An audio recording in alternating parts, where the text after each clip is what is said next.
Trois types d'acariens font partie des ravageurs présents en verger.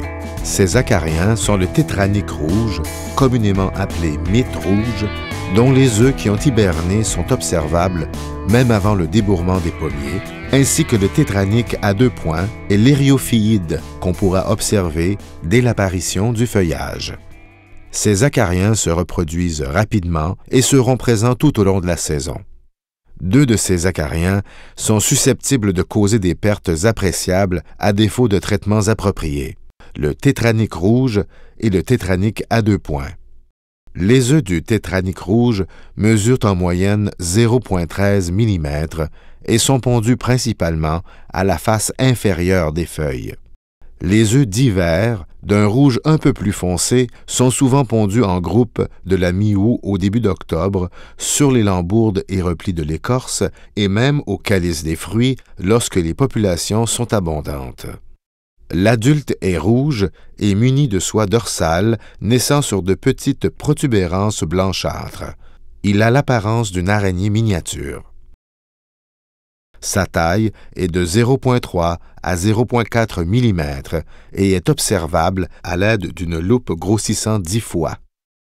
Le tétranique rouge se nourrit principalement des liquides cellulaires sur la surface inférieure du feuillage. Le feuillage devient moucheté lorsque l'infestation est légère et bronzé si l'infestation est grave.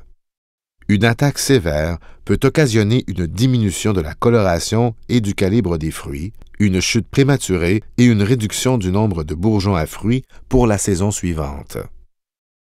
Le tétranique à 2 points hiberne sous forme d'adulte dans les crevasses de l'écorce ou dans la litière du sol. Ces œufs sphériques et translucides sont aussi pondus sur la face inférieure des feuilles. L'adulte mesure de 0,3 à 0,4 mm et est de couleur jaune ou vert pâle translucide, orné de taches dorsales noires. Les femelles prennent une teinte orangée à l'automne. Le tétranique à 2 points envahit plus rapidement les pommiers nains que les pommiers standards lors de sécheresse ou à la suite des fauchages ou d'applications d'herbicides. L'ériophyide est 5 fois plus petit que les tétraniques rouges et les tétraniques à 2 points. L'adulte vermiforme de couleur brun-jaune mesure 0,07 mm et est difficile à observer à moins d'utiliser une loupe grossissant de 15 fois.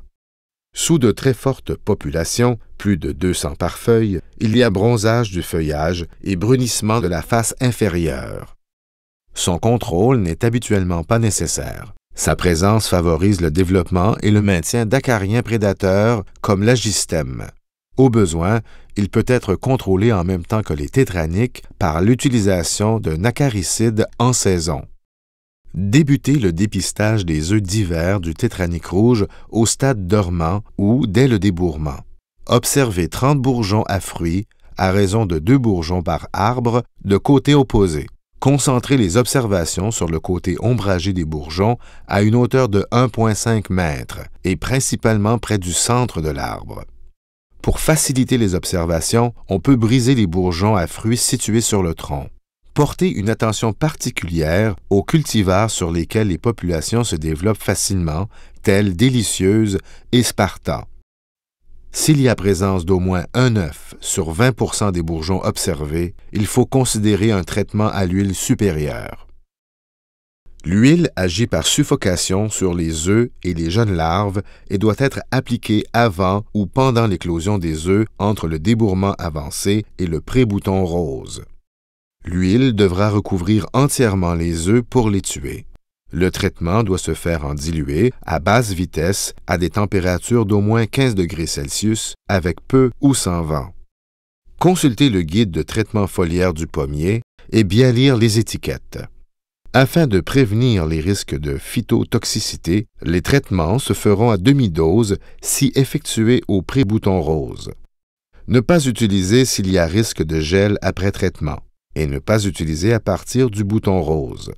L'incompatibilité avec l'utilisation de certains produits, captan, maestro, soufre, est à surveiller. Ne pas utiliser ces produits avant et après une application d'huile. Malgré les difficultés d'application, les avantages à utiliser l'huile sont nombreux. Elle permet souvent de réduire la population de tétranique rouge sous les seuils d'intervention jusqu'à l'arrivée des prédateurs en juillet. L'huile est un produit vert en production fruitière intégrée. Contrairement aux acaricides chimiques, le développement de la résistance est pratiquement impossible avec l'utilisation de l'huile. Toutefois, l'huile n'affectera pas les tétraniques à 2 points et les eriophyides qui pourraient être présents sous forme d'adultes au moment de l'application. Dès le bouton rose, le dépistage des acariens s'effectuera sur le feuillage. Échantillonnez un minimum de 25 feuilles par bloc à raison de 2 à 5 feuilles par arbre. Examinez la face inférieure des feuilles à l'aide d'une loupe grossissant de 10 à 15 fois et faire un comptage des formes mobiles et des œufs. Si 20% des feuilles avec au moins 4 formes mobiles sont observées, un traitement doit être envisagé avec un acaricide efficace soit contre les larves, par exemple l'envidor, soit contre les œufs, par exemple Apollo, selon les stades présents. Au stade calice-nouaison, le dépistage se poursuit comme au bouton rose. Il est aussi possible d'apercevoir les eriophyides et les tétraniques à 2 points. Le seuil d'intervention à ce stade est de 23% des feuilles avec au moins 8 formes mobiles ou un total de 15 formes mobiles et œufs. Notez que tous les seuils d'intervention ne sont qu'indicatifs. La décision d'intervenir dépendra des conditions de la saison, sécheresse, vigueur des arbres, présence de prédateurs, etc. À ce stade, l'acaricide privilégié doit être efficace sur les formes mobiles des tétraniques. L'agrimec possède ces caractéristiques et une excellente activité résiduelle et permet habituellement un contrôle durant toute la saison. Il peut être avantageux de l'utiliser même si les seuils ne sont pas atteints si on veut éviter l'utilisation d'un acaricide plus tard en saison ou pour alterner les produits utilisés. Il s'agit du meilleur acaricide pour contrôler les tétraniques à 2 points. Durant la période estivale, on poursuit les observations régulières du feuillage.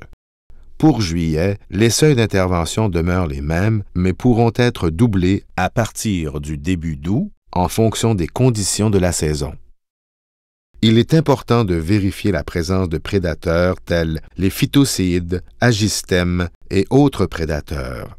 Se référer au guide d'identification des ravageurs et de leurs ennemis naturels distribué par le CRAAC et évaluer s'ils parviennent à maintenir les populations d'acariens à un niveau acceptable.